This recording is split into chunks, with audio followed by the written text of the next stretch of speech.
2023 is in the books. It is. We are now in 2024. It is January 2nd, and we are going to take this opportunity on our podcast to do my absolute favorite thing.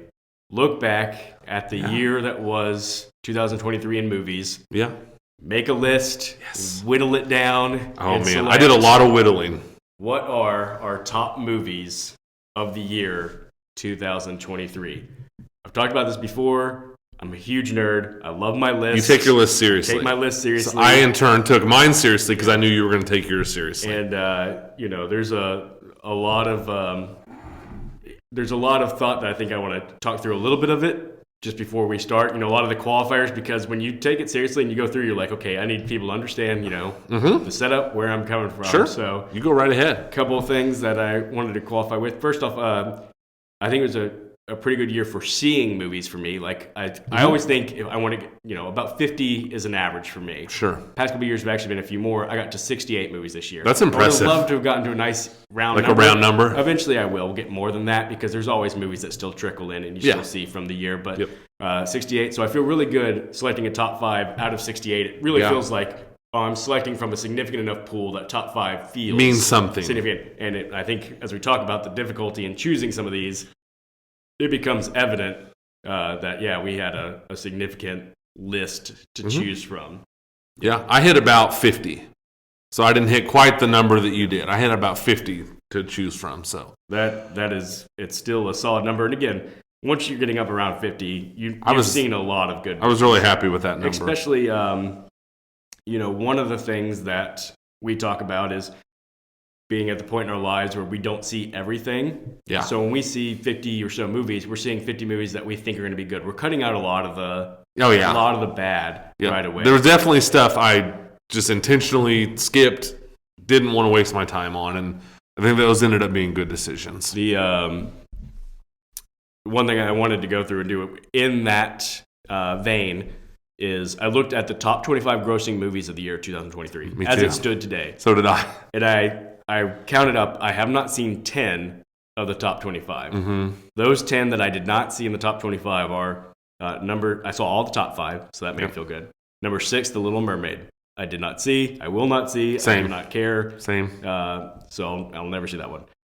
Number 9, Sound of Freedom. Mm-hmm. Big hit in Christian circles. It was. I probably will actually see it. It's free now, I think, on Amazon. It's on Amazon so Prime, yeah. I will watch it. It's just something that I didn't race out to see like a lot of people. To be honest, Jim Caviezel is a guy who, when he first came on the scene, he was in The Thin Red Line. Yeah. I was like, I like this guy. He has become one of my least favorite actors. He is the most wooden actor I think going right now. Yeah, and every line delivery just irks me. So it's fair enough. It may be a great movie. I'm just going to tell you right now, I'm going to struggle because Jim Caviezel's bland delivery of everything just drives me nuts. I probably won't see it. Yeah, it's just too heavy of a subject, and that's just not how I want to spend my hour and a half or 2 hours. I will. It's like, obviously a different level of filmmaking, but I sat through Silence. I think I can. You can do anything. Yeah. Silence, not an easy watch. No, one of the harder watches I've ever had. But more on that filmmaker later. Yeah. Number 10 at the box office was the Taylor Swift The Eras Tour. Oh, come on. You saw that 4 times. No. I know. You saw that, did you not? I did not see it. Didn't? Actually, I set that one out. The females in my family saw it. The males took a hard pass on that one. Yeah. Yeah. Number 11, I don't know if I'm surprised I didn't get around to seeing this or not, but Indiana Jones and the Dial of Destiny.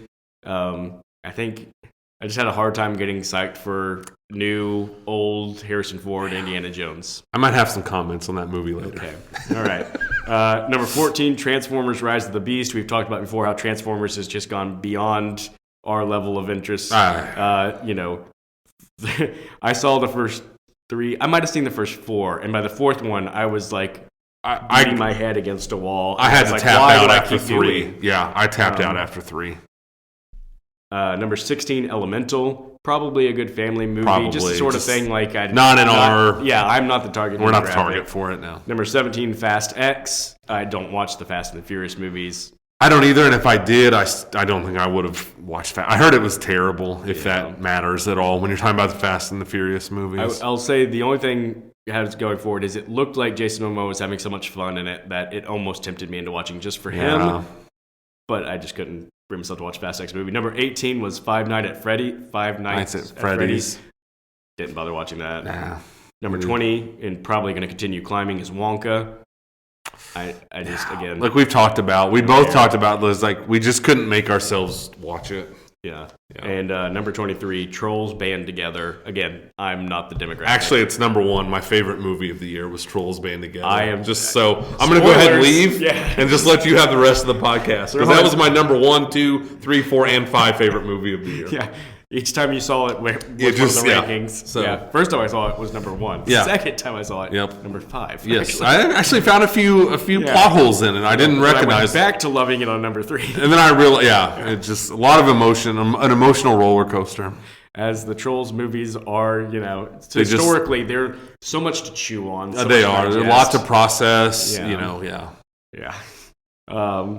So obviously, that leaves 15 of the top grossing movies I did see. But we just, I bring that up because if they're the top grossing movies, they're probably the most popular ones. Yeah. There might be some people out there watching going, well, what about this movie or that movie? And I'm just letting you know, I didn't see those. Me neither. I didn't see any of those that you listed. And I didn't see them because, frankly, I couldn't imagine that they were movies I was... I don't think any of them would have cracked my list. Yeah. Now, I do have a small list of movies that I'm still like, I wish I would have gotten those in. So do I. Mine's very small. Yeah. And I'm going to just read those to you. These are my qualifiers. Like, hey, maybe I'll see one of these and it would crack my list. I kind of doubt it, but it might. Past Lives, yes, which is just being heralded by a lot of critics. I know. I haven't seen it. And I haven't seen it.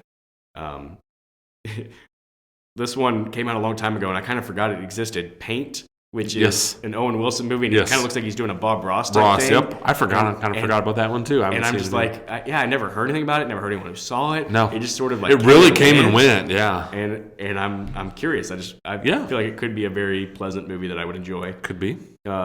Anyone But You, which is a new rom-com out. I like Glenn Powell. I like Sydney Sweeney. So me too. I actually am planning on seeing it in the next couple of days, but I haven't yet. Yep. The Zone of Interest, which apparently, it is a 2023 movie for all the awards consideration and whatnot, but it doesn't seem to be in theaters anywhere near here, and I don't know if it's going to pop up at some point, or if it's just never going to.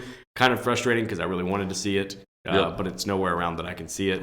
Anatomy of a Fall is a movie that I plan on watching at some point. And then the last one on my list is a movie called You Hurt My Feelings, which is Julia Louis-Dreyfus, kind of a comedy where she's a writer, and I think it's her husband doesn't like what she wrote, and so it's just a interpersonal comedy. So I had a very similar list. The only movie that I would add that I haven't seen is Godzilla -1. I just haven't gotten around to see it yet, and I don't know if it would have cracked my list or not. But so.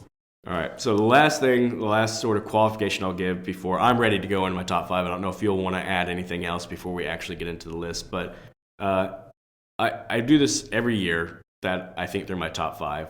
I start looking at movies and I'm considering, and I'm kind of shuffling around, and then I hit a point where I go, Jeremy, you need to make this your legit 5 favorite movies for you personally, and stop trying to pick the movies that you think sound the best. Which usually, that's really fair. But looking at my list now, I'm going, there's a couple movies on here that I had to say, Jeremy, just be honest. You loved this movie. Put it on your list. I'm really glad you made that point, because I'm going to have definitely a movie on there that qualifies. So I fully admit, this list is not this is the best 5 of the year. This is my personal favorite 5 of the year.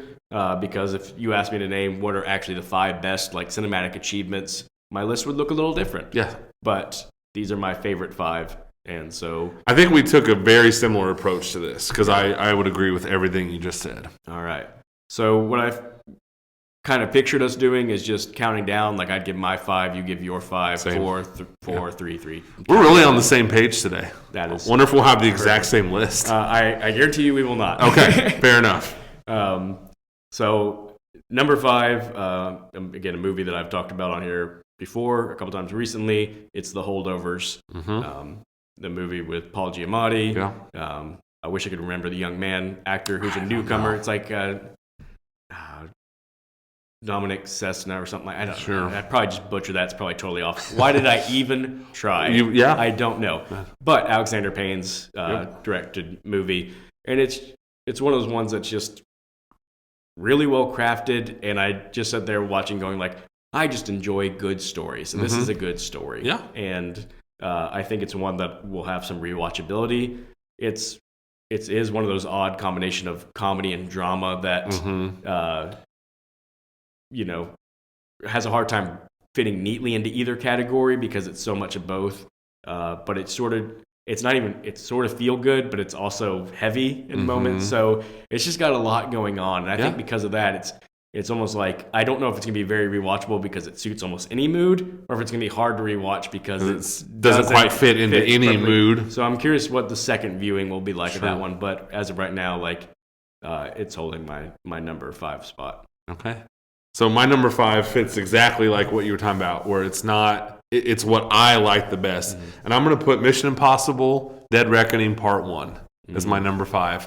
I think that, like you said, a lot of times when the best of or favorite of the year list comes around, people, whether it's actual movie critics or just people like you and I who love movies, we tend sometimes to leave out, horror or action, and some of these things get kind of left out because we think we have to do more prestige movies. And I just had a blast with this movie. We talked about it on our very first episode. It's action done at the highest possible level of skill and filmmaking, and there's good acting to go with the action. And Tom Cruise, like we talked about for a long time, just has this undeniable charisma and screen presence. And I kind of look back on that movie, and I was thrilled by the ending with everything on the train. I thought was thrilling, and I just had a really good time with that movie.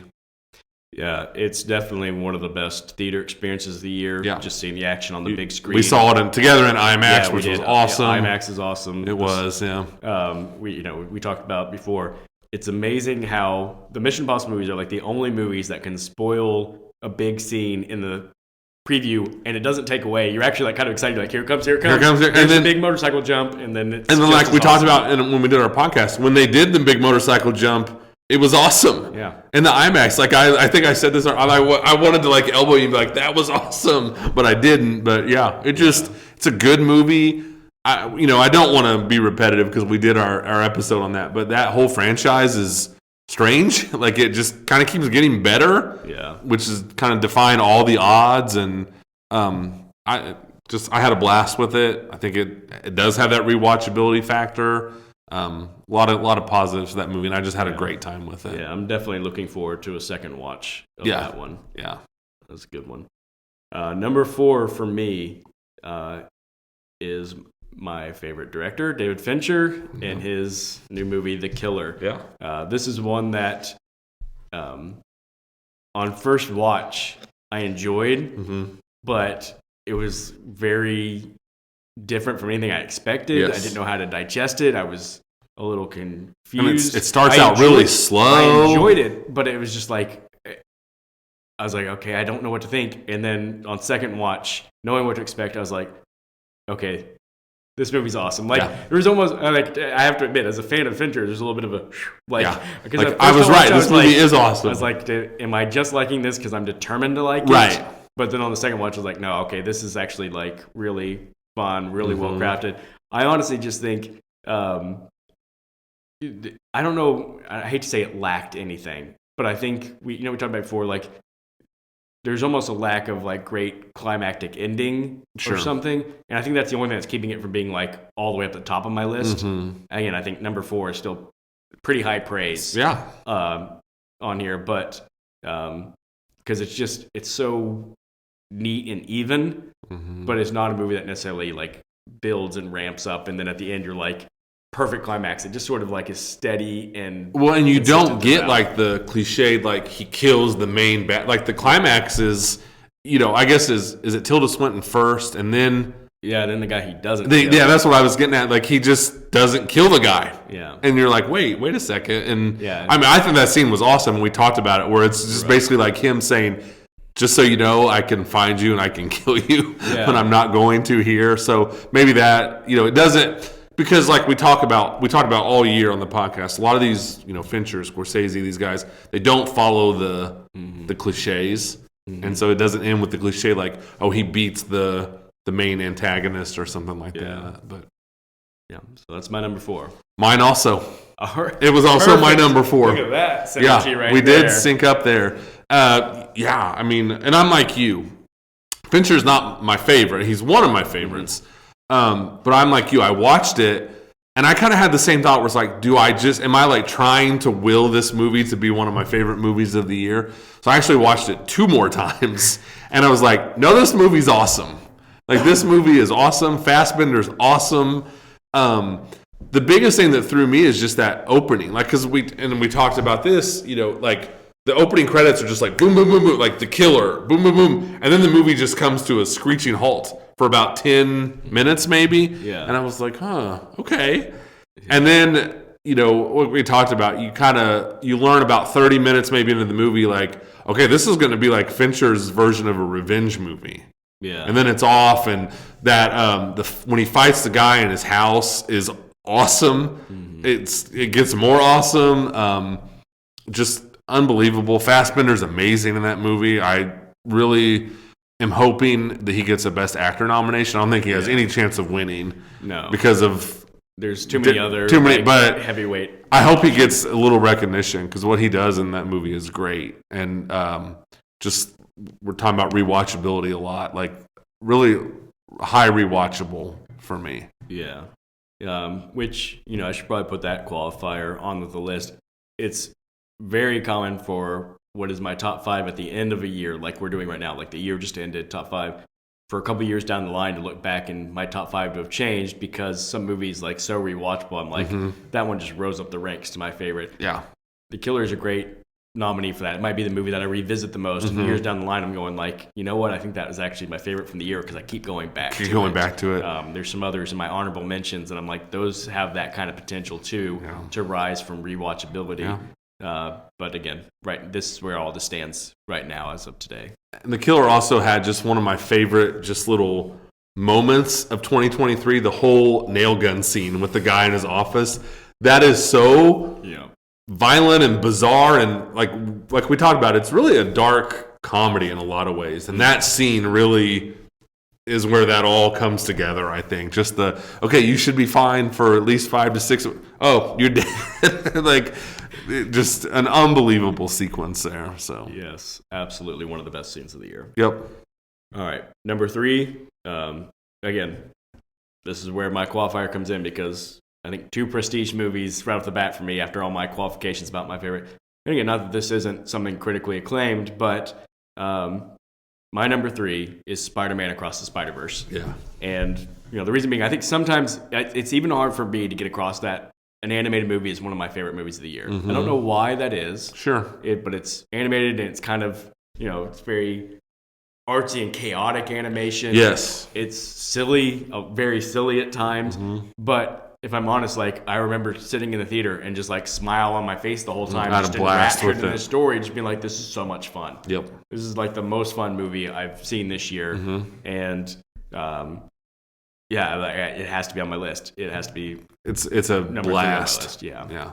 Can't wait for the second half to come out. There's a lot of movies recently. It seems like that there's part 1s and part 2s, and this was one that I had totally forgotten there was a part 1, and it got right up to the end, and when it ended, it was like to be continued. I know. I was like, oh my gosh, I can't believe, like what? And then, but I wasn't even mad. I wasn't either. I was like, I'm psyched that means there's definitely another one coming because I'm having so much fun. I want there to be another one. So they're so unique. They look so unique, but they're also really smart. There's a lot of I don't know if Easter eggs is the right word, but just a lot of references and things they sprinkle in, and a lot of good stuff. I'll go ahead and spoil it. It's not on my list, but it barely missed out. Yeah, I think maybe the only thing that kept it from being on mine is, especially like if I recall, like in that first 10 minutes or so, almost a little too chaotic for me, where I was like, whoa, like can we slow down with all the like strobe lights almost, and I don't know if that, like the background's just like weird and shifty, and it and I know that seems like a petty complaint, but that just distracted me, and I got over it and loved the movie. And that's one of those things like you're talking about where when the next one comes out, if that kind of completes it as a whole, I may be more tempted to go back and bump that into my list. Yeah. So, but great movie. I had a ton of fun with it. Yeah. All right. So what's your number 3? I don't know. This might be. I'll be interested to know what you think. Is that okay? Yeah. Okay. It just goes to sleep. Okay. Like the screen goes to sleep. But my number 3 is Poor Things. Okay. You just saw it. I did. I just saw it. We haven't talked about it. We have not. What an insane movie. It is. Yes, it is a bonkers movie. It is bonkers. I kind of joked with you where I was like, take the whole family, go see it, grab the kid. No, don't. It is explicit. Oh my gosh, yes. There's a lot up on the screen. I don't even know where to start with this. Emma Stone is unreal in this movie. Mm-hmm. In my opinion, it should be a no contest that she wins the Best Actress for this year. Yeah, I can't imagine me thinking anybody else should. Like, I'm not saying I can't imagine anybody else winning, but like I'm thinking back through all the performances. The only one I would say is if Lily Gladstone from Killers of the Flower Moon, she would have an argument, but I still would go with Emma Stone. I would too, and I love Killers of the Flower Moon. I thought Lily Gladstone was amazing. The way everything that she pulls off in this movie, it's unbelievable that she did it. And it wasn't ridiculous, or you're just going like, what is she doing? Like, this movie it rides that fine line between like, is this movie just too weird and too off the rails? And I thought it managed to stay right on there perfectly. It was, like I said, it was weird. It's visually unbelievable to look at. I thought Mark Ruffalo was amazing. Yes. I thought this is the best Mark Ruffalo I've seen in a long time.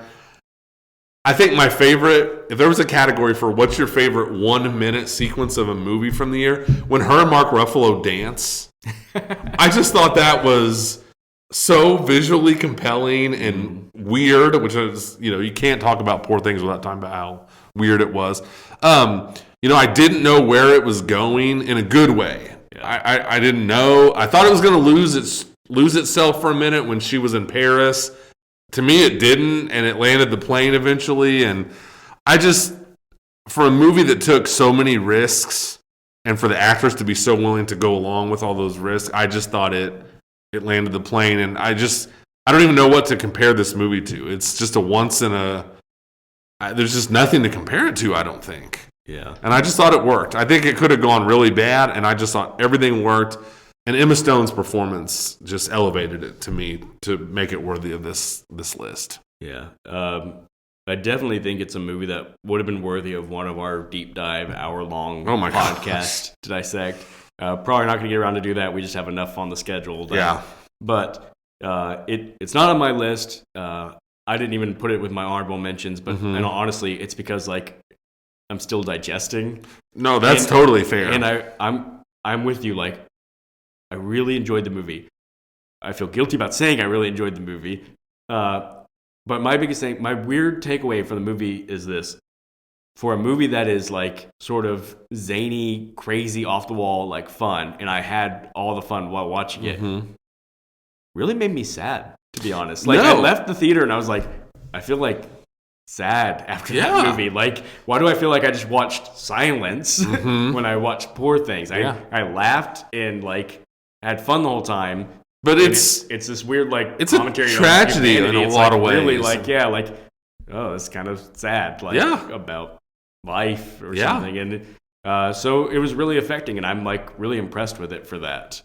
And I think that's what put it up there for me. It just whatever you feel coming out of it, because there's a lot of, like you said, it's a lot to process. But whereas something like Mission Impossible, which is also on my list, that is strictly from I'm entertained. I'm in awe of the stunts. And in this movie, it was, it's heavy, and it's, again, I'm going to say it, it's weird. It's visually compelling. It's all these things. And a lot of times, movies like this come out and you're told ahead of time, like, this is a masterpiece or this is a classic.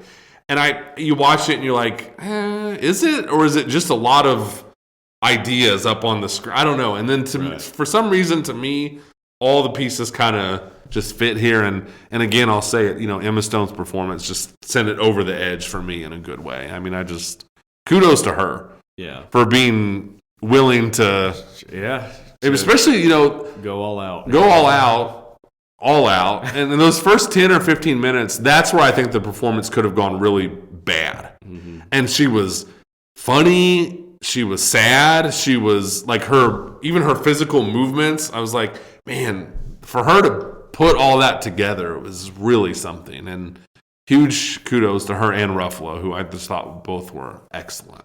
Yeah. Ruffalo, I read in the trivia where he was like, he feels like he's maybe reached the peak of his career, like kind of age wise. I saw that. Be like aging out, and he's like, he might as well swing big. Yep. And I was like, that's interesting. I don't think of Ruffalo as a guy who's always playing it safe or anything, but he went for it in this movie and was really good. He's been in other movies. I thought he was really good. He was great in Spotlight, and he's good in Zodiac. Yeah, I think he's good in the Marvel movies. Yeah. So I definitely don't mean like, man, how about Ruffalo actually proving he's good? Same. I just mean like it is kind of a different thing for him to do. It is, and it was. I guess I wasn't surprised by Ruffalo being really good. It was just a nice reminder. It was a nice reminder, and it was a little different than the way he's usually good. It was, and I liked how he started out the movie, and he's kind of suave, and he's braggadocious and stuff, and then by the end, he's just this pathetic, like he wasn't broken loser. Loser. Yeah, it was really something, and that movie just really stuck with me. I don't know that it's got that rewatchability that we talked about, but just I think there's definitely rewatchable scenes and moments, like you said, that not just the dance scene. I think that entire dinner around the dance scene is just hilarious and great. And I could picture if I come across it on YouTube, it's like just I'll watch the dinner scene I'll be like, yep, let's watch that. Absolutely. It's a lot of fun. And I'll say one last thing. I loved the mileage they got out of Bella Baxter, the Emma Stone character, like her bluntness. And like not having that filter between brain and mouth. Yeah. And that joke could have worn thin really quick. And I thought they maintained it really well. Just when the things she would say, she has a conversation with that older lady at that dinner table that is inappropriate and funny and awkward and all these things. And I just think for as big a swing as they took, well done. Yeah. So, yeah. All right, so what are we on, number 2? We did 2 already. These lists always go so fast. They go so fast. My number 2, again, this is another one where I was like, all right, Jeremy, just got to be honest with yourself, is Godzilla -1.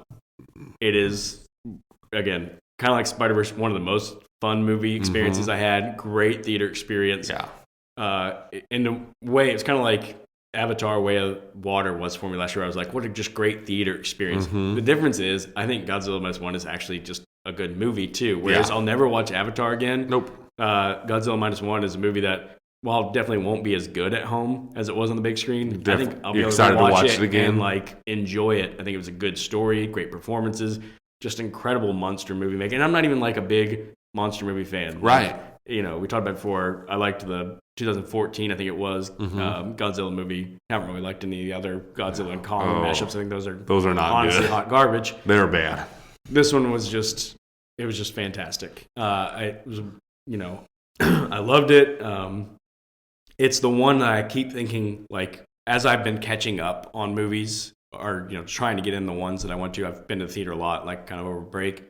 Godzilla -1 is the one that I've seen that I keep going, do I just want to go back to that one? Do I want to go see that instead again? of seeing new movies? Yeah. And so that's that draw to go see it again. Whereas where I was like, I have to be honest, I really love that movie. Yeah. So I'm really disappointed I haven't seen it yet. My plan is to see it either tomorrow or sometime in the next couple of days. So. Yeah. Well, hopefully I haven't built it up so much that you're like, no, well, what is Jeremy thinking? But I always like it too. Like, even though I haven't seen it, like, I didn't even know that was coming out. Yeah. Like, I feel like it did kind of sneak up a little bit, and it's been really well received. It's making money. Yeah, mostly off of word of mouth because there wasn't a ton of advertising. No. I mean, I saw it because, I was like, it was a day I just wanted to see a movie. Mm-hmm. I was looking at what was showing. There was nothing really jumping out to me.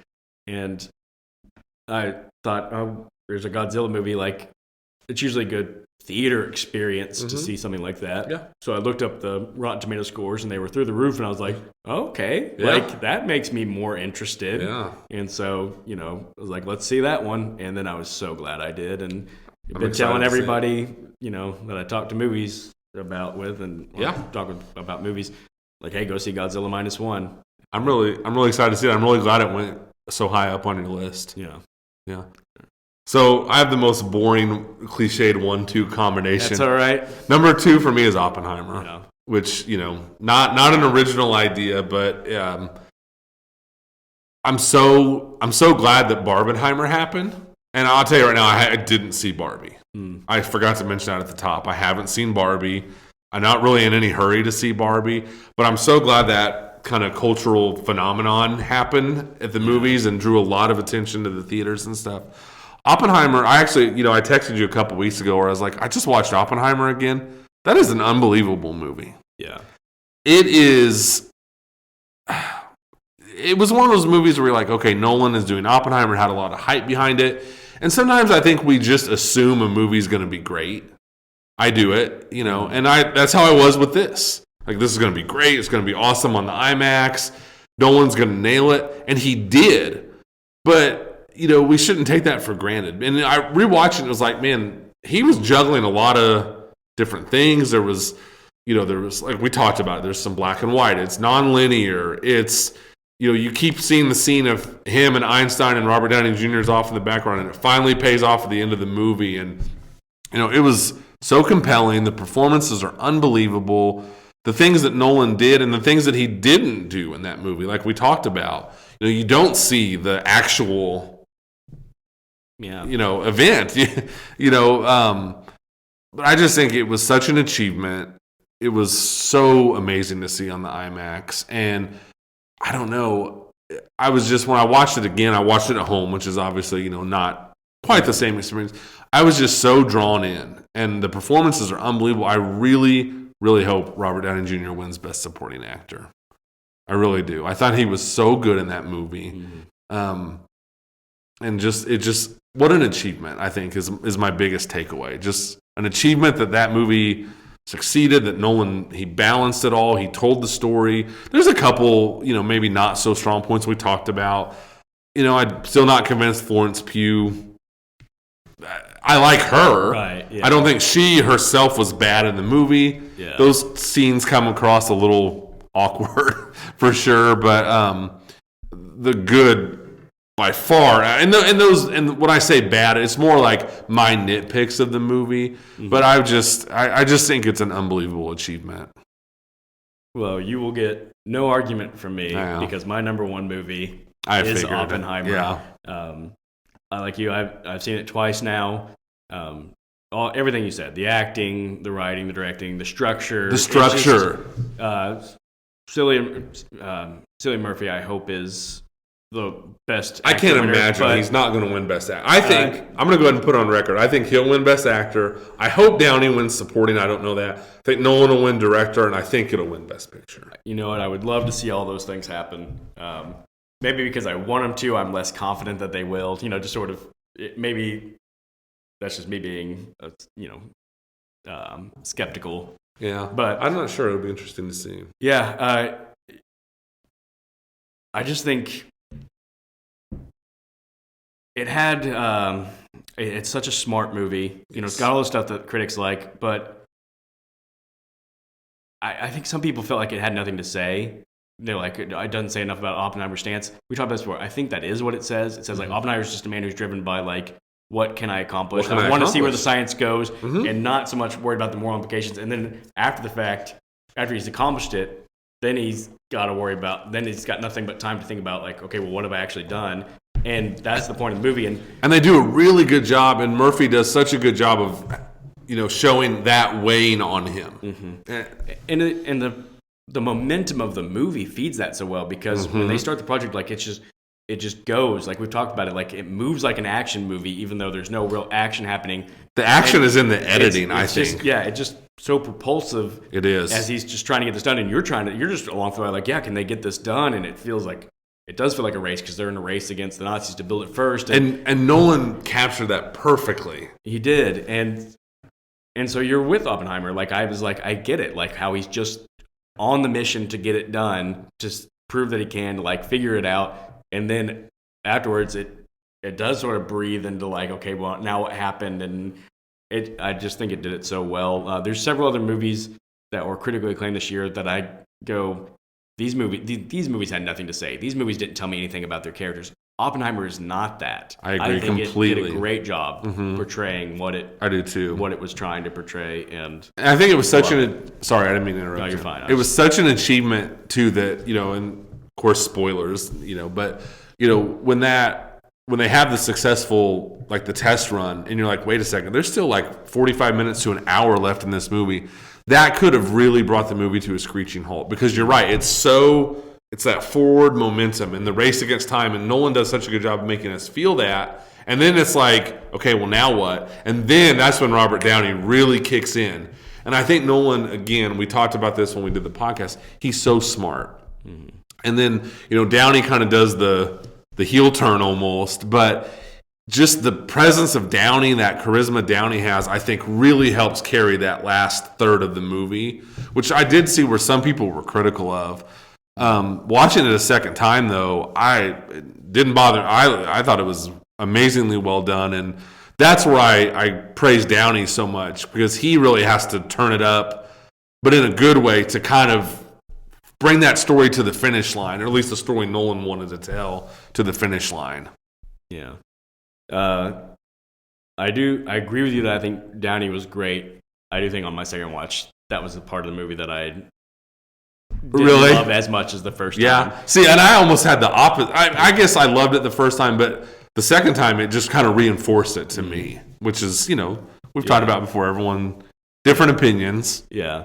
Yeah, definitely, again, not saying it's bad or less than the movie. Sure. Obviously, still my number one. Number one, yeah. But, I think because the first time, I don't know enough about the history. The heel turn surprised me. Like, everything was like, oh, like, I see why this is all coming together now. Yeah. It's really great. And the second time through, knowing it was still interesting. I was like, it doesn't have the same punch that I had the first time. That's fair.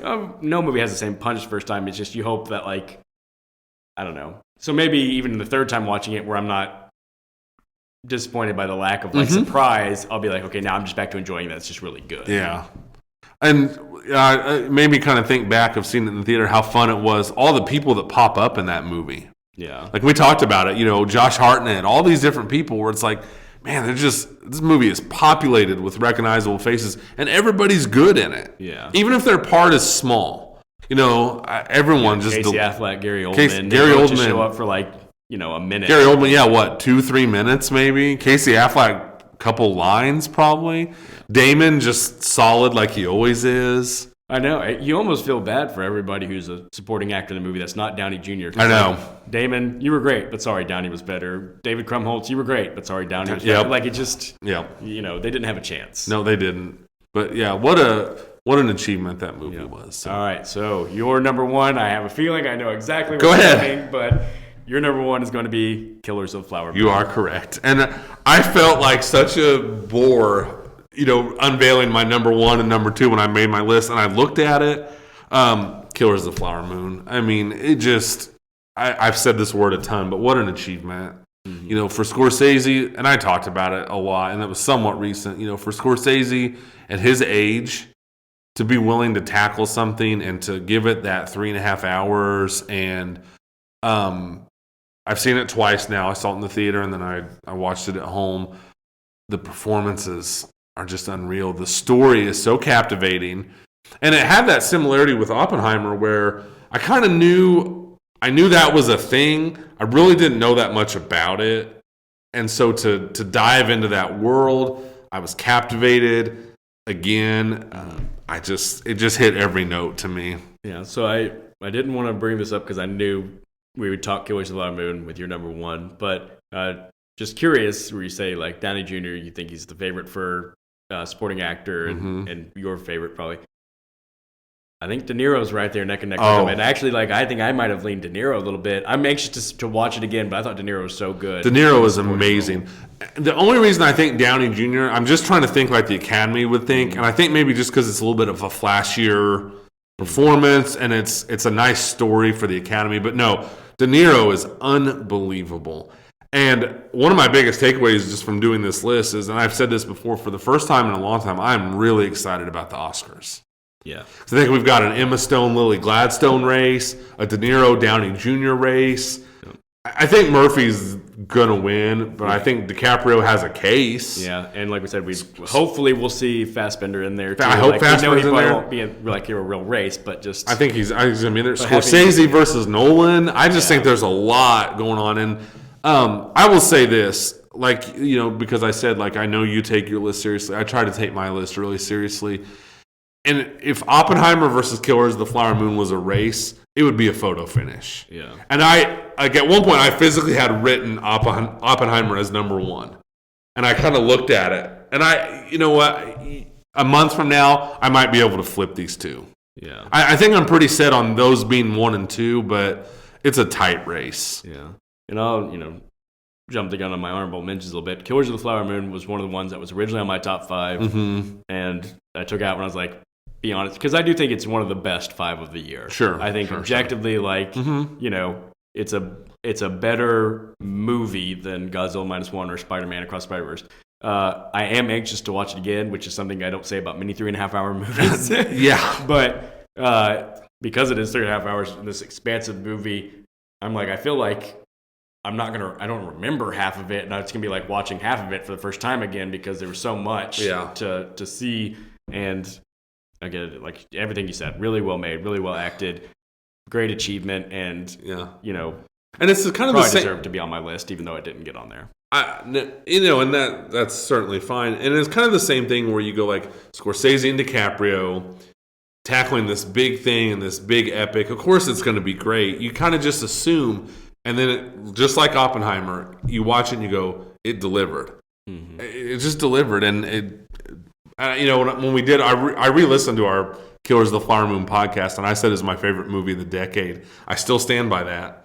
All right. I was so captivated by that movie, and what a year to get all these movies that we got. We're going to talk about some ones that were close, aren't we? Yeah. It was painful to leave some of the movies out that I left out. Well, and, just talking about what a year, I think that's something we should have said right off the bat is it was a great year for movies, and I think one of the reasons it was such a great year for movies is this was like the unkinked hose year from all the COVID stuff. Like, there was a lot of movies that backed up, and this year was just like unkinked hose, and there was just a lot of stuff that was supposed to come out before that's coming out now. A lot of, acclaimed directors releasing big pictures this year. Mm-hmm. Of course, Scorsese, Fincher, Nolan. And that's the big thing to me is like we got a Scorsese, a Fincher, and a Nolan movie all in the same year, relatively close together too. I mean, right? Summer to fall, those movies all hit. Yeah, so I mean, just that may never happen again. A Scorsese, Nolan, and Fincher movie all in the same year. I looked back at some like 2020, 2021, and my numbers of movies that I watched were so much lower.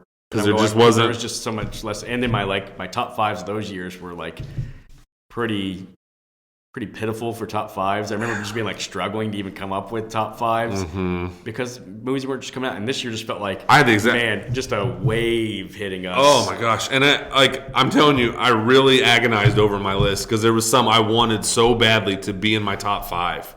And I just couldn't I almost wanted to text you back, can we just do a top 10? Yeah, and we probably should have, but you know what would have happened? We would have got to 10, and I would have felt really bad about 11, 12, and 13. I know. I felt awful about my 6, 7, and 8. Yeah. So let's talk about some of those honorable mentions, the movies we hated cutting because we loved them so much this year. I put mine in kind of categories, which you didn't have to do, but I just did. I was like, the prestige movies that I felt bad cutting were Killers of the Flower Moon, which was one of the 5 best made movies of the year for sure. The other one was The Iron Claw. Mm-hmm. I really enjoyed The Iron Claw. Me too. We haven't talked about that. We haven't talked about it. It was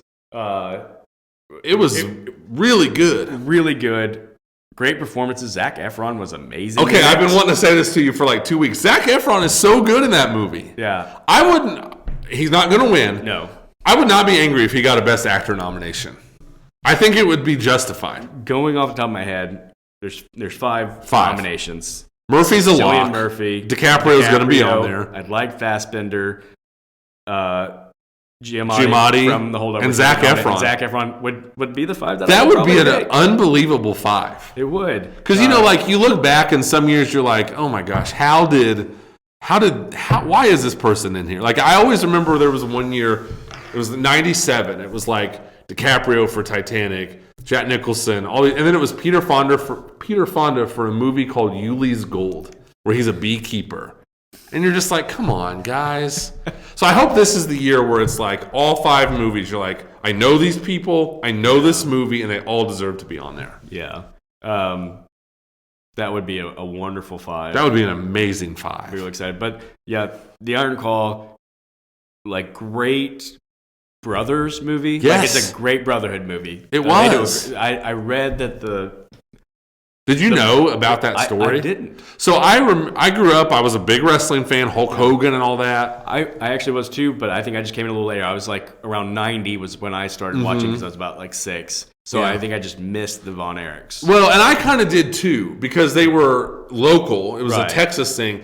But when I was little, you would get like these wrestling magazines and, about Hulk Hogan and all this. And I do remember reading stories about the Von Erichs. So I didn't I knew of the story. I didn't know every single detail. I knew there was tragedy. I knew there was some suicide and stuff like that. Yeah. So I knew enough about it that I was interested, and I thought it was a really good movie. Really good story. Heartbreaking. The one thing, though, Iron Claw is the movie that about had me just completely get off social media because the day I was going to see it, which was opening weekend, the final line of the movie, climactic line, was spoiled for me on social media. Somebody posted in really big graphic, and they were like, "Oh, this line killed me," and I was like, "Why would you post that?" And so the whole movie, I know it's coming, and then in the last scene, I'm like, "Here's where that line's gonna come." Yeah, and it would have been one of the best lines. Would have been more impactful if I wasn't just stewing over the fact I already knew what the line was gonna be. I know, it drives me nuts. So, but yeah, I'm so glad you liked it, and we both agree that Zac Efron was. Really, there wasn't a bad performance in the movie. No, honestly. Jeremy Allen White, I already think is great from The Bear. He was really good. But I think it's Harris Dickinson who plays the kind of the outcast brother. No, he plays the brother who dies in Japan. The taller David. one. Okay. Yeah. I was like, hey, man, he's really good. And I was like, he kind of looks familiar. And then I realized I'd seen it in a couple other things. Yeah. But see, I really liked the brother who was the kind of the outcast, and he was really good. I thought he did good. The dad was great. He was. Who I knew from the show Mindhunters. Yes. And some other small roles in Fincher movies. But. Yeah, and he in a way he kind of had a thankless part, like the ice cold. Yeah. Just don't cry, men don't cry. Yeah. But I think that's based in reality, and he did what the part required of him to do, and he did it well. Yeah, and I was so happy that they never went full on villain mode with him. They didn't go he never was evil. He was really just kind of a old school hard nosed dad. Yes, but even had moments of sweetness. I was talking about this with my friends. It was just kind of man, this guy this is just who he is. This is all he knows is men don't cry, and we got to move. And it didn't turn into we talk about the mustache twirling. Yeah. I kept waiting for the scene where he got abusive, and it never just happened. Out of nowhere, just smacked one of the kids. Yeah. My only complaint, and maybe it was based in reality, the mom, that was Maura Tierney. Yeah. I did not know that until it popped up in the credits. And maybe this was very realistic, but she's a good actress. Mm-hmm. She had nothing to do in this movie. Yeah, it was... And maybe it was a great portrayal of the actual mom. I just thought, why did you cast Maura Tierney? Yeah. And just have her be such a, you could tell it was kind of the era she grew up in. Maybe it was my job is to kind of just be quiet in the background. I think she got a couple moments to shine. She had the moment where she was kind of just staring at the dress. Yeah, she's I can't wear the same dress I wore this to my last. Yeah, and she was good. I think I just she's in Nolan's Insomnia. Yeah. I remember her from ER. I've always liked her, and I literally didn't recognize it was her till she popped up in the credits. And I think I would compare it to Emily Blunt's performance in Oppenheimer, where you get one shining moment and the rest you're kind of you're just kind of you're overqualified for this, but you're overqualified just so that one moment you can punch up, fair enough, and be better than it. Really, I was really happy with that movie. I really thought they did a good job. That was great, and that's one that I'm It was over time that made rise up into my. It's right on the cusp for me. I wanted it to be in my top 5. Yeah. I have a whole category of honorable mentions that I labeled the social network wannabes. My favorite of which was the movie Blackberry, which is a movie about the people who founded the company BlackBerry, the phones. It's a great sort of counterbalance of the creative guys who did all the work and created it, and they just are so excited to make a good phone and want to make a good product, but also have a great work environment. And the guy who's the business end of it, who's just ruthless and mean. It's a good movie. And a jerk. And that's one I can't wait to watch again. Because I saw it like back at the beginning of the year, and I keep waiting for it to be free to stream for me somewhere so I can watch it again. And it just hasn't come available yet. But and I just don't I don't hear any conversation about that movie. I really don't. And they did a weird thing where they released it now as like a 3-part miniseries. I think with some extra footage. And I'm like, I guess I want to watch that, but it's just kind of a weird way to do it. But that's one that I could see. Like, I want to rewatch because there's a lot of just fun dynamics and conversations and the type of thing that I like in movies. The next one is a movie called Tetris. Yes. Apple TV movie starring Taron Egerton, which is a shockingly fun movie. I know. About not even the making of Tetris, but basically the obtaining of the rights to distribute Tetris. It almost feels like an espionage movie because Tetris was made in the Soviet Union, and the guy trying to get in and get the rights, it's like all this really difficult political stuff to navigate. And that's another one that I agree with everything you're saying, but I also feel like it just kind of came and went with very little conversation. It's always disappointing to me when that happens. And then the last one in this category is Dumb Money, which was the true story of with Paul Dano. Yes, the stock shortage versus GameStop, right? GameStop, where they were trying to, I forget what they call it, but where it's a bunch of big financial companies short the stock of GameStop, so all these people go buy and raise the price of GameStop to it's a good movie. Just, I think it's like called a squeeze or something that they do to those companies. Just another fun one. A lot of characters, a lot of things going on. It was a little cheesy at times, I think, with some of the characters that it followed that were buying stock, but other than that, a lot of good actors, a lot of good performances. I like Paul Dano. Yeah. You want to list some of yours, or do you want me to just go through all of mine? That's totally up to you. You're the boss. All right. I'll just list mine. That way, go for it. Get them out of the way. Kind of in a category of its own, just sort of underrated. I didn't know where to put it. Is Guy Ritchie's The Covenant. Great Gyllenhaal performance. Gyllenhaal's always good. It's a slightly strangely structured movie because based on the previews, you know what it's about is that this guy saves his life, and then he's like, I feel the covenant is I need to repay him and save his life. But the movie's like, it's almost like 2/3 of the movie before that saving is complete, and then the last third is like him trying to get back and save the guy's life. But it was just a really good story. It was very conservative by Guy Ritchie standards. He was usually so frenetic. His and over movies the top, are wild. And he did a great, I think I just really appreciated that we talk about all the time, a movie that lets things breathe. Takes its which is the opposite of what Guy Ritchie's movies usually are. But somehow he still kept his same usual Guy Ritchie energy.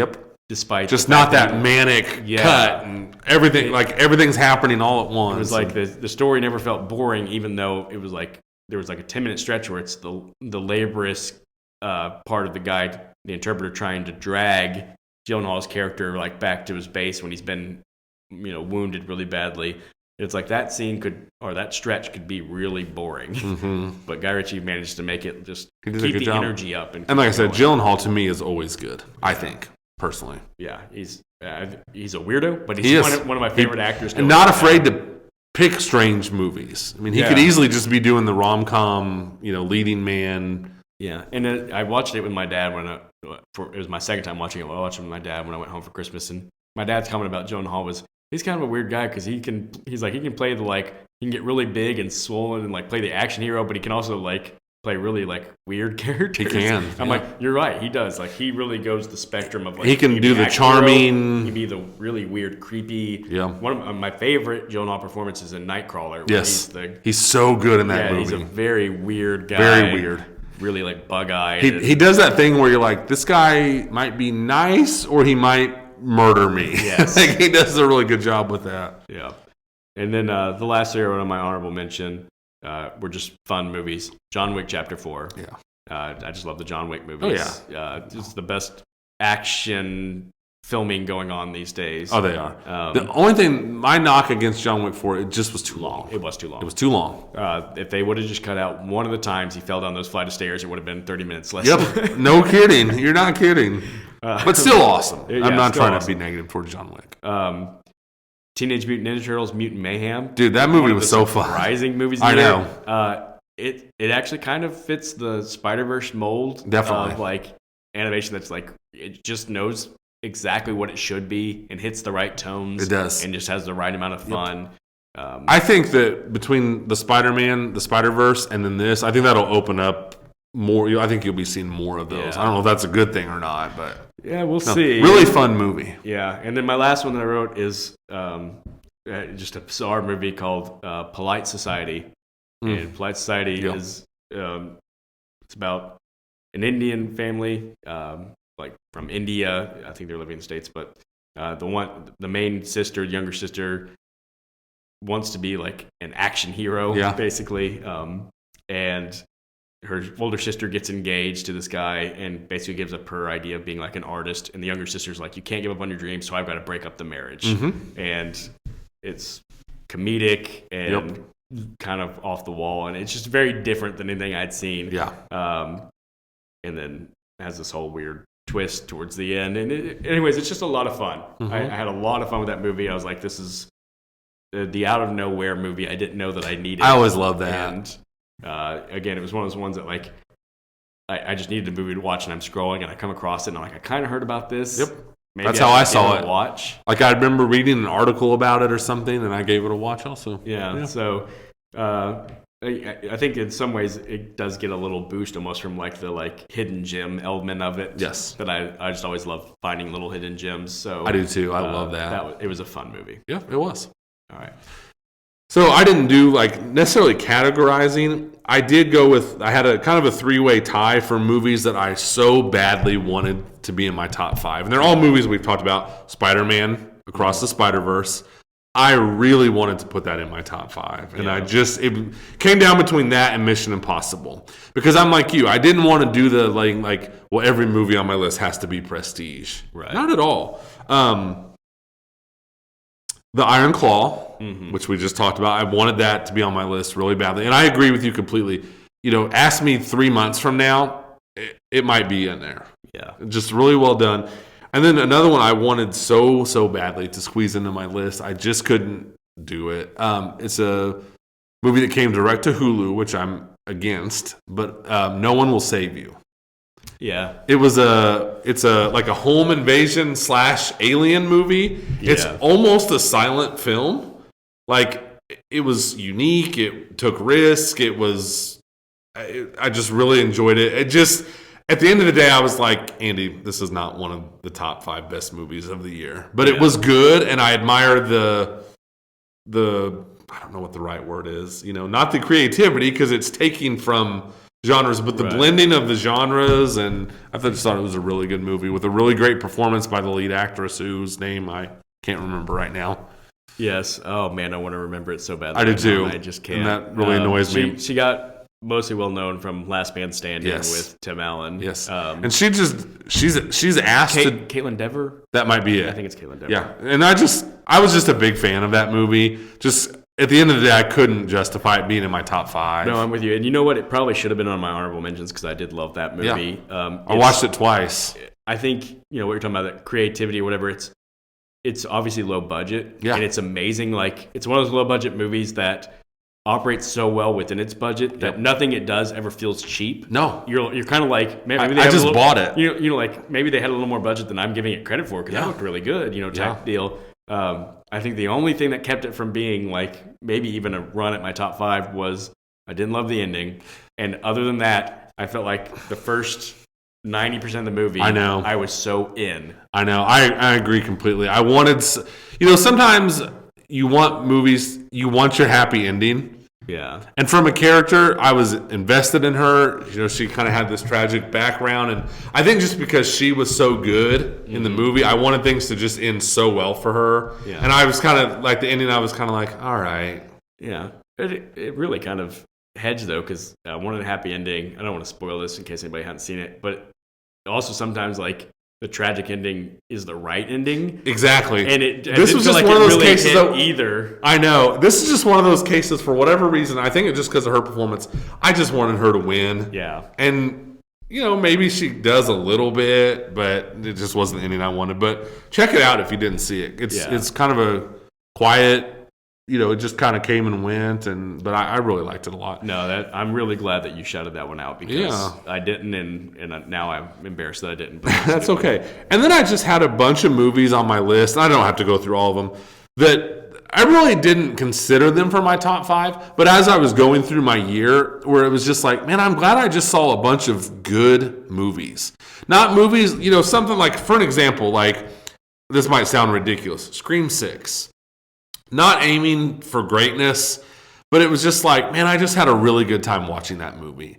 And I feel like one thing that happened this year is a lot of movies succeeded that definitely weren't original, like it's the 6th movie, but they weren't comic book movies.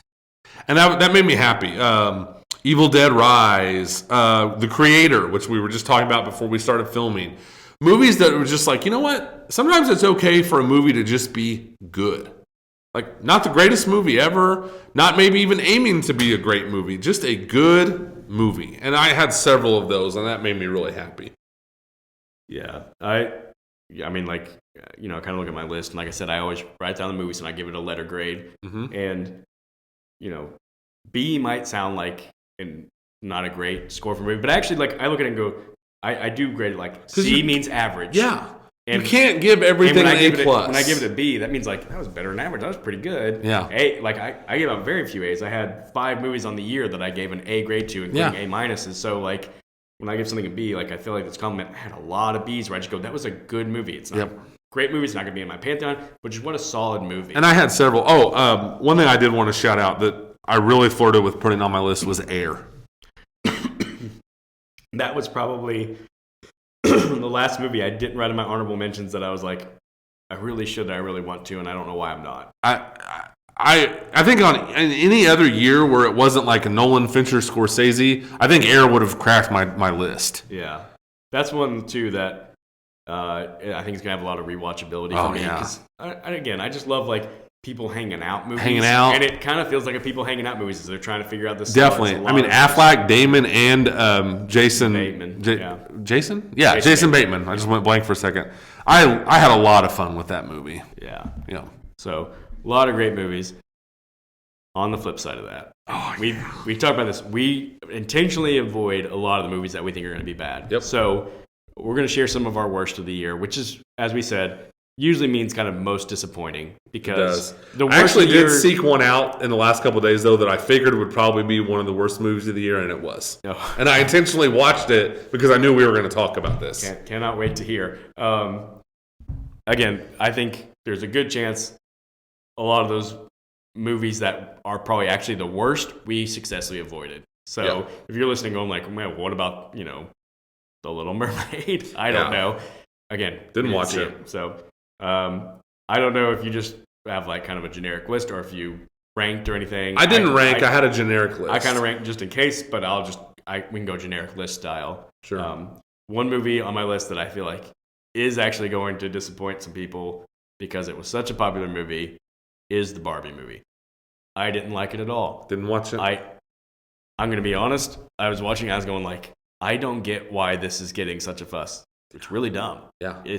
And it just got like 14 like Golden Globe or whatever nominations. And I'm like, I really hope with all these movies on here and all the good races, I hope Barbie doesn't sneak in and win all this stuff. And I like Margot Robbie. Let me just say that. I hope she does not win Best Actress. Yeah. I'm with you. I love Margot Robbie. Literally love her. I'm in love with Margot Robbie. I don't think she should either. And then people like making such a big deal about Ryan Gosling's performance. Mm-hmm. Was he funny? Yeah, he was funny. You know what else? I rewatched this with my family or my dad over break because he wanted to watch it. Red Notice. Ryan Reynolds is hilarious. Do I think that's a great movie? No, exactly. People are funny. People are funny, but it doesn't mean the movie. Yes. And he for all of the humor that he brought, I wasn't like, man, this movie is just killing it. It was kind of like, this is really dumb, and he's funny, but it's really dumb. And Will Ferrell's in it, and it's like the bad kind of Will Ferrell, Mm-hmm. where it's like when he showed up, I was like, okay, should have been the clue to everybody. Like they're just being really dumb right now. I don't get it. So I assume I would have the exact same feelings as you are if I do watch it, which I'm not really planning on. yeah, I didn't. I was disappointed because like when it came out and it got the rave reviews, it's like, oh, maybe this will be something really clever that will surprise me that I wouldn't expect to like, but it's and then just no, it like wasn't nearly as clever as I thought everybody's making it out to be. It always stuck out to me, not having seen it, but I feel like it's one of those movies that like people are just kind of acting like it has something really big to say. Yeah, and I just don't feel like it probably does at all. No. Yeah. Next is I'm going to lump these two together. Two movies that have people I like in them or people I like behind them. And so I thought maybe there'll be fun action, and they were just really boring movies. That's 65 with Adam Driver. Yeah. Love Adam Driver. Yeah. That must have been a paycheck movie because I know. I wanted to like it. And it seemed like a fun premise because it seemed like It was from the future is stuck dealing in the prehistoric age with dinosaurs. Yeah, like cool. And then it's a dud. And there's a really stupid twist on it. Yes. Like a twist just for a twist. Yeah, where the twist happens, I'm like, okay, now the movie that was already a dumb movie just got 10 times dumber. Yes, agreed completely. And I'm like you, I like Adam Driver. Yeah. The next one is Silent Night, action movie we talked about recently. Yeah, you just said it was just a movie, and it's just kind of a boring movie. Next movie, a movie that I fully expected to be dumb. It's supposed to be dumb. The problem is, you would expect a movie like this to be at least dumb, entertaining, and it wasn't. And that's Cocaine Bear. Cocaine Bear. Amen. It's on my list too. How do you not make a movie about a cocaine bear? At least like stupid fun. That's what I remember. I talked to you. I was like, "What?" I think they fell in love with the idea that making this movie was so wacky, and then they just kind of coasted. I'm like, you're already making a movie called Cocaine Bear. I wanted slow-mo, black. Like, I remember I said it's like when Tarantino made Kill Bill 1, he just threw everything at the wall. It's non-linear. There's black and white. There's anime. There's slow-mo. There's freeze frames. There's voiceovers. That's kind of what I wanted from Cocaine Bear. I was bored. Yeah. Like, how am I bored in Cocaine Bear? Just, Big thumbs down. I think they got way into their own, like, look at us. We made Cocaine Bear. Yeah. And it genuinely, you're so right. It seems like a movie where they came up with a concept in a pitch meeting, laughed about the concept a lot, and said, somebody go write us a script. And they wrote it in 5 minutes. Yeah, 5 minutes. It reminded me so much of when Snakes on a Plane came out. Great comparison. Yeah. Where everyone was like, this movie's going to be incredible. We know it's... and then it was just like, yeah, you got so wrapped up in like, oh, it's hilarious that we made this movie. Then the movie was just boring. Yeah. And same with Cocaine Bear. Yeah. And 100% honest, if I had to watch one of those two again, I'd watch Snakes on a Plane. Me too. I never want to watch Cocaine Bear again in my life. And I just felt really bad for Ray Liotta. I did too. Also, speaking of Ray Liotta, he keeps popping up in movies, and I'm like, not to be morbid, the guy died. Like, I keep thinking that was his last performance. There's so many movies. And then you see him in another one. Like, he did die, right? Previews, there's something still about to come out, and Ray Liotta's in the previews, and I'm like, did I imagine that he died? Yeah. And I know, again, a lot of it's sort of the king toes of he filmed a lot during those years where nothing was coming out. But and I'm glad because when I saw him in more things, it's like, oh, thank goodness Cocaine Bear wasn't the last thing. Oh, I know. I just felt really bad for him. Want that to be the end. That was. But I have a number one least favorite movie of the year. Okay. Movie that I hated the most. Movie that I wanted to quit watching 20 minutes in, but because I'm a completionist and I just felt compelled I had to, I kept watching. I started doing other stuff. I started playing on my phone, which is not the way I ever want to watch a movie, but I couldn't get through it. Maestro. Oh. I hated that movie. It's dull. It is. It's a nothing movie to me. It is. I agree. And I like Bradley Cooper a lot. I do too. And I can't even decide if he's doing great acting or bad acting. He's doing the most acting. Yeah. I'm so afraid of him winning Best Actor for that. Ooh. I think he's going to get a nomination. I'm afraid of, like, that's the sad thing. Like, Fassbender probably won't, and you're right. They love stuff like that. Because did he write and direct it? Also, he did. Yeah, they love stuff like that. The Academy so freaking over the top. But this is a movie I'm thinking of when I'm talking about a movie that has nothing to say about its character. It kind of reminded me of Napoleon in that way. Like everyone keeps talking about. I don't know much about Leonard Bernstein. I know you read he's really important to like the arts and music. The movie had no interest in that. No. None. I still don't know why he was significant because the movie didn't care. Didn't bother to tell you, yeah. The movie was mainly focused on his relationship with his wife, which actually, like, frankly, I don't think it cared that much about that. It wasn't that compelling because I'm like, okay, so the conflict is that he loves this woman, but he also loves all these other people and messes around all the time. But it didn't really even focus on that. It was so unfocused on anything at all. Right. Except for eccentric scenes of him being eccentric. That's all it was. And how many biopics have we seen where the guy has a wife, but he's also fooling around? Like, and I understand that happens, and that's why the movie, but you're like, I've seen this 6,000 times. Yeah. And,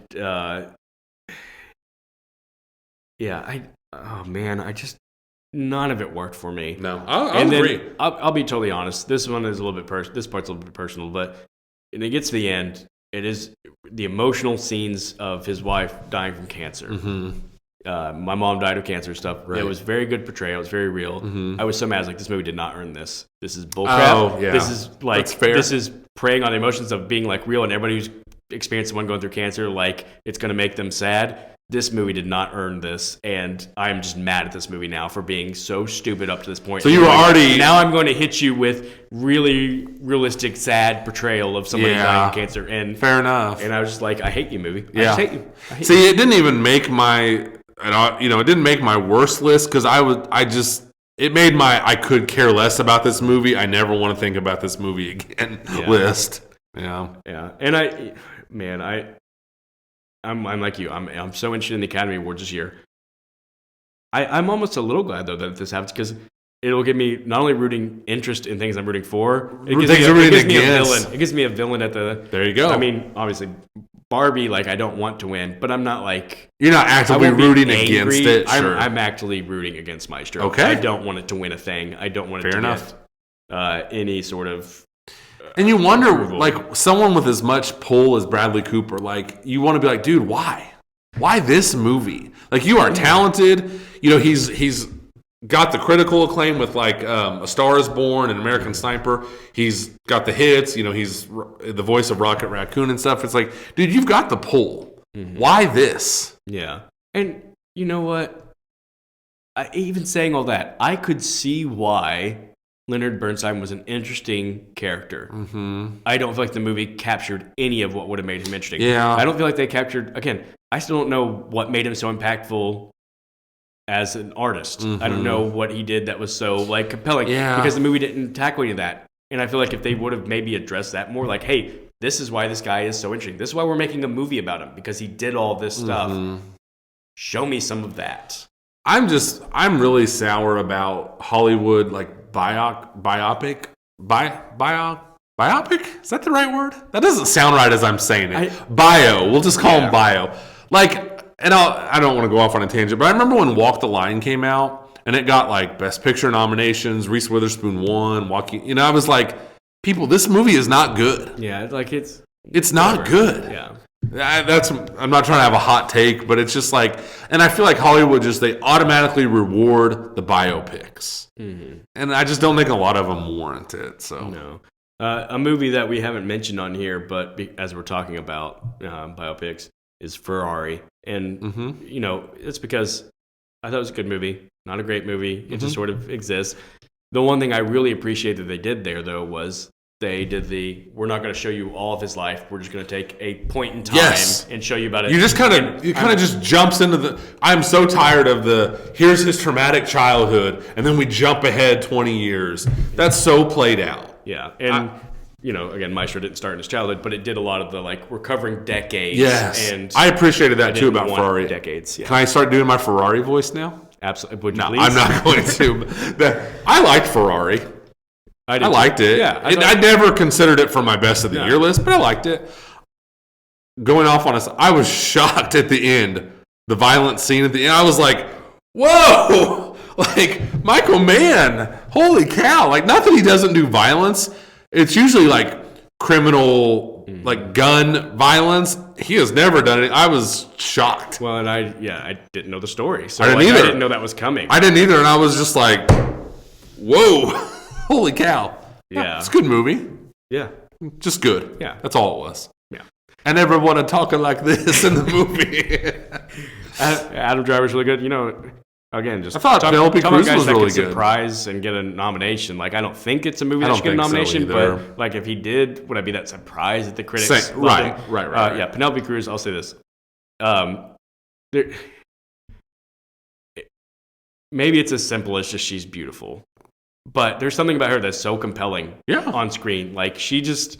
I was writing some notes at the movie. It's like I could watch her just sort of scowl all day. Like she just has a great. She has that and like is she going to explode right now? And she does that really well. She really does. I'd also like to nominate Ferrari for rivaling Napoleon for most uncomfortable I've ever been watching a movie, like most uncomfortable sex scene, where all of a sudden Adam Driver and Penelope Cruz, and you're just like, well, okay. Rivaled only by Joaquin Phoenix in Napoleon. So kudos to them for making me uncomfortable. Yeah, and amazing that Nothing in Poor Things made that list.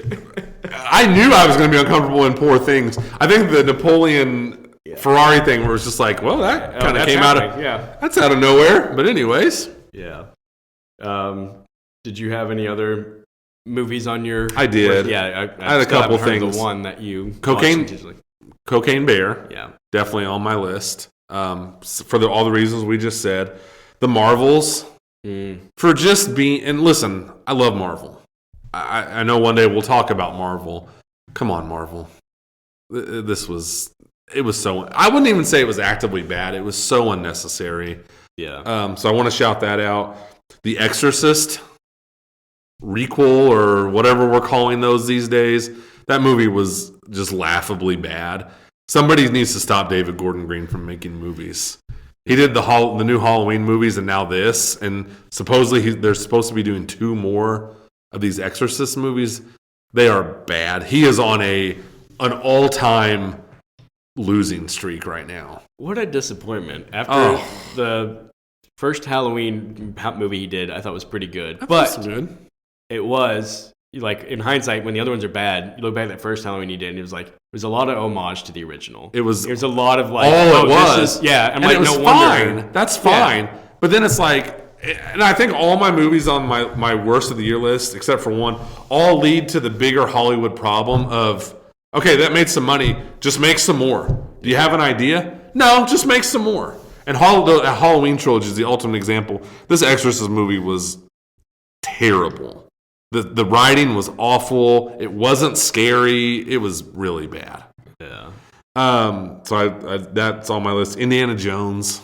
It was that bad. It was really bad. So good thing I didn't see It's a good thing. I love Indiana Jones. I think Raiders of the Lost Ark is probably easily in my top 10 of all time. Yeah. Those had such a magic to them and so fun. And this one felt like such a slap in the face to like Raiders of the Lost Ark, because it's, Raiders of the Lost Ark, of course, it was made in 1981. Obviously no CGI. It was practical. It was stunt work. It was an homage to these. I think CGI is just so antithetical to the Indiana Jones aesthetic. Yeah.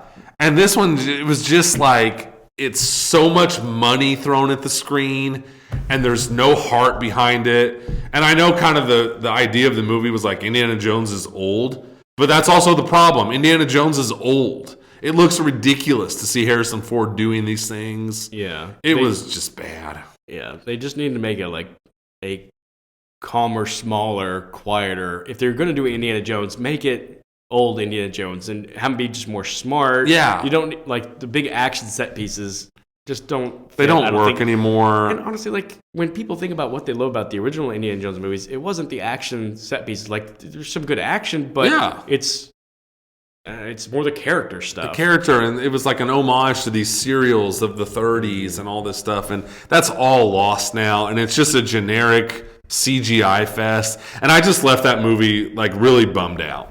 Where I was just like, oh, come on, guys. Stop murdering these franchises.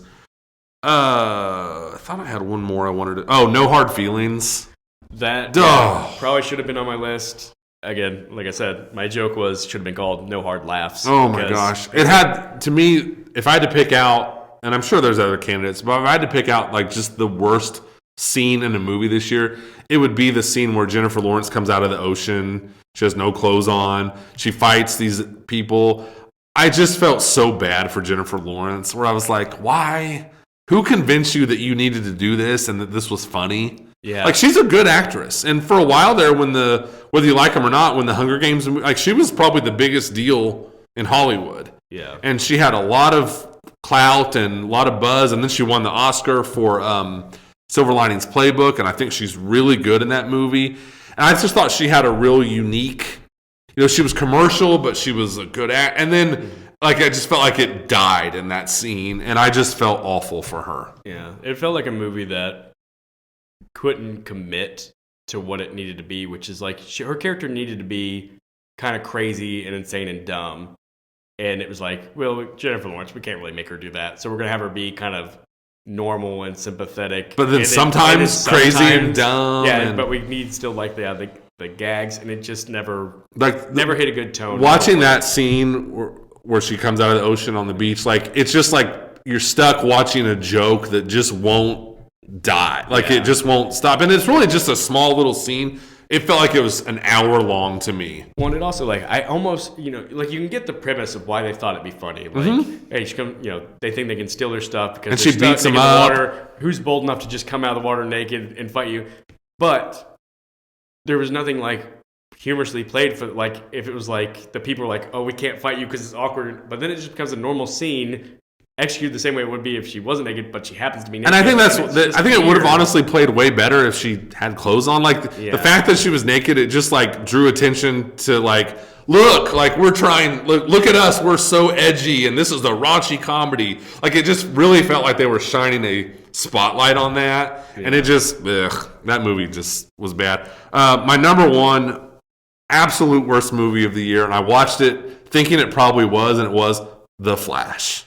What a disaster. I left that movie feeling like you felt after Maestro, where I was just I'm just angry. This is so much money. It's like somebody just vomited money and CGI up on the screen. Ezra Miller is awful. He is so obnoxious. What a weird thing for them to decide to lean into. Ezra Miller's good at being obnoxious. Let's have his character do that. The entire movie. You meet the alternate timeline of Ezra Miller, and the point of that version of him is that he's obnoxious. He played it too well because I just wanted someone to punch him in the face. Yeah. I hated this movie. The Nicolas Cage scene is embarrassing. The CGI, I literally watched that movie and I was like, I'm angry. This movie is awful. And I was reading the Wikipedia, and it was it's one of the biggest box office bombs of all time. It lost $250 million. It deserves it. It is terrible.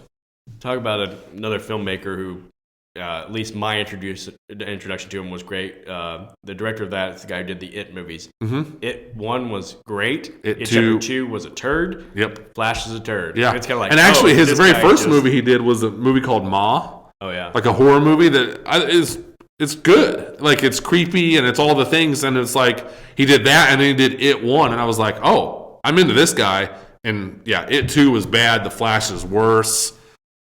Yeah. Awful Michael movie. Keaton, Poor Michael Keaton. All these years he is trying. Batman, and he comes back and is Batman and just he is trying. Totally.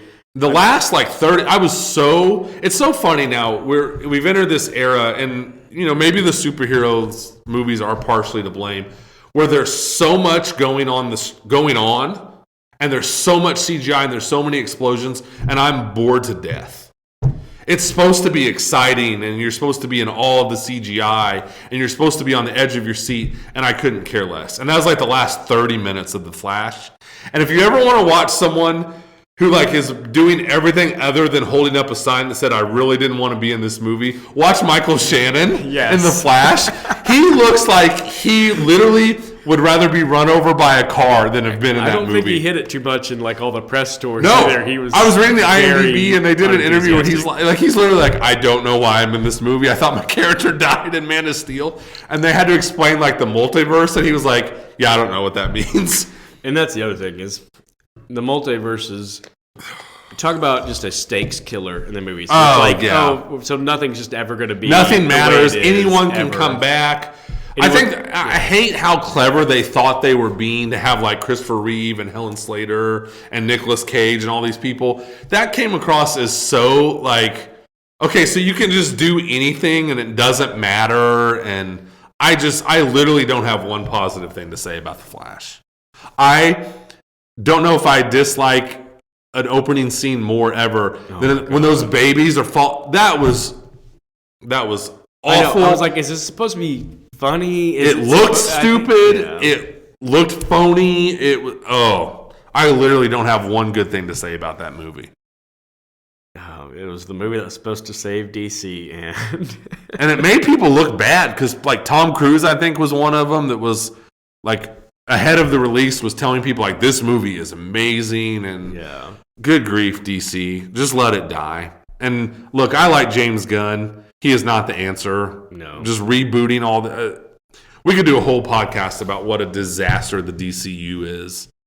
Yeah, it's really in a bad spot, even with James Gunn. Because I mean, you got like Matt Reeves' Batman, where he's like, yeah, that's a good thing going on, but it's not part of our DC. But it's and the Joker that too, but it's not part of. But it's ours. not part. But then like it is in a way. They're like we call that the DC. What do they call it? Like the DC? Excuse me, the DC like Outer World or something. It's so stupid that James Gunn had to make like a 10-minute long YouTube video and basically like draw a picture. Like, okay, here's the DCU going forward, and it infuriates me. Like I didn't like the other movies I listed, but The Flash is in a whole. Like I despised The Flash. Like no hard feelings. Like Jennifer Lawrence is a good actress. Right. It has its moments, but The Flash it made me angry. I felt exactly like you did about Maestro. Yeah. All right. You know what? Sometimes I'm like, maybe we shouldn't talk negative on these best of. It felt good. But it's kind of cathartic. Also, I also think we got more passion almost in the things we hated. I know. And I also bet this is our longest ever episode, but it warrants it. If you're doing the top 5 of the entire year, we both saw a lot of movies this year. Yeah. I don't feel bad. Hope people were with us. I hope you were. I hope so. I hope you stuck with us. Watching or listening. I hope that if you haven't seen some of these, it's giving you some good ideas of movies to see or good ideas of movies to stay away from. My biggest takeaway, again, and I know we've gone long, it was a good movie year. Great movie. And there was some elite movies, and then there was just a whole bunch of good movies. So go and seek out some of these movies, that were really good. Well, to tease where we're going to go from here, our next 2 podcasts, the plan is we've done a look back now at 2023. We wanted to do a look ahead at 2024, talk about our most anticipated movies of the year. The other thing we want to do is we want to do some audience questions. Yeah. And I would like for these questions to be specifically about 2023. There's a lot of movies, a lot of stuff we didn't talk about. So ask us about, the movies that, what do we think about your favorite movie? What about this performance? Or, and I don't want to limit it necessarily just to 2023, but to keep it from going too broad, too many things. And also, if I could just help encourage your questions to be something that we could answer in just a couple of minutes. If you go too profound, we want to answer a lot of questions. We don't want to get lost in the weeds, 10 hours do we? Long. Yeah. So, if you've got questions, we'll post this on our social media. I was going to say, get the questions as be looking at our social media, yeah. But yeah, I'm excited to get some audience participation. Yeah, I think that'll be some listener participation. Yeah. Be thinking about those, and hopefully be excited to hear what we're looking forward to this coming year. You can even ask questions about things you're looking forward to. You know? So thank you for listening to this. Yes, thanks for sticking with us. It's been a lot of fun. 2023 will also always be remembered the year that we launched this podcast. And hopefully 2024 will be the first full year that we've done the podcast. I hope so. I love it so much. I have a blast. All right. Well, thank you guys, and we will see you next time. Yep.